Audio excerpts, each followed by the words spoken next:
सबसे बड़ी भूल।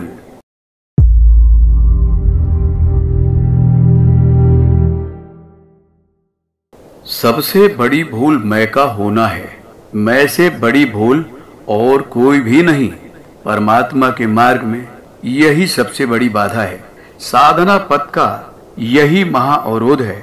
जो इस अवरोध को पार नहीं करते, सत्य के मार्ग पर उनकी कोई गति नहीं होती। सूफी फकीर बायजीद एक गांव से होकर गुजर रहे थे। उनके एक मित्र साधु भी उन दिनों उसी गांव में रह रहे थे। उन्होंने सोचा, जब यहाँ से गुजर रहा हूँ तो अपने मित्र से भी मुलाकात करता चलूं। चलते चलते पथ की थकान भी हो आई थी। रात भी आधी हो चली थी। थकान भी मिटेगी, रात्रि विश्राम भी हो जाएगा और साथ ही मित्र से मुलाकात भी। इसी चाहत में उन्होंने एक बंद खिड़की से प्रकाश को आते देख द्वार खटखटाया। भीतर से आवाज आई, कौन है? उन्होंने यह सोचा कि उन्हें तो अपनी आवाज से ही पहचान लिया जाएगा। कहा, मैं। लेकिन भीतर से कोई भी उत्तर नहीं आया। फकीर बायजीद ने बार बार द्वार पर दस्तक दी, पर कोई उत्तर न आया। अब तो ऐसा लगने लगा कि जैसे यह घर बिल्कुल निर्जन है। उन्होंने जोर से कहा, मित्र, तुम मेरे लिए द्वार क्यों नहीं खोल रहे हो और चुप क्यों हो गए?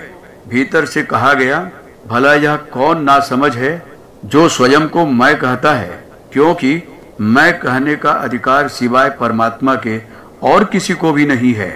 सूफी फकीर बायजीद को अपनी भूल का एहसास हो गया। उन्होंने तत्क्षण यह सत्य अंतरतम की गहराइयों में अनुभव कर लिया कि जीवन की सबसे बड़ी भूल मैं के सिवा और कुछ भी नहीं। प्रभु के द्वार पर हमारे मैं का ही ताला है। जो उसे तोड़ देते हैं वे ही पाते हैं। द्वार तो सदा से ही खुले थे। मैं मिटा कि प्रभु प्रकट हुए। मैं की शुद्रता विलीन हुई कि परमात्मा की महानता आप ही अपनी संपदा बन गई।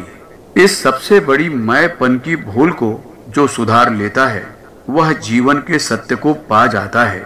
पुस्तक जीवन पथ के प्रदीप, लेखक डॉक्टर प्रणव पंड्या। अगर आपको हमारी यह वीडियो पसंद आई हो तो इसको लाइक करें, कमेंट और शेयर जरूर करें और हमारे YouTube चैनल ऋषि चिंतन को सब्सक्राइब भी कर लें। साथ ही बेल आइकन को भी दबाएं ताकि आपको आने वाली वीडियोस की नोटिफिकेशंस मिलती रहे। धन्यवाद।